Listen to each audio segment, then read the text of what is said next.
大家拢听过浮伫空气当中的营养有粒啊，亲像是 PM2.5等等，这款物件会影响到咱的健康。最近台大和阳明交通大学搁在发现讲，这污染物毋若是对这车的烟弹讲所排出来的，伫都市地区也有一部分，就有可能是因为这车打洞啊所产生的金属营养。碟盘，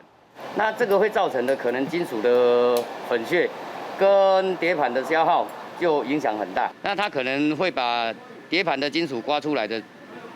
部分就会有很多，会产生很多金属的粉尘。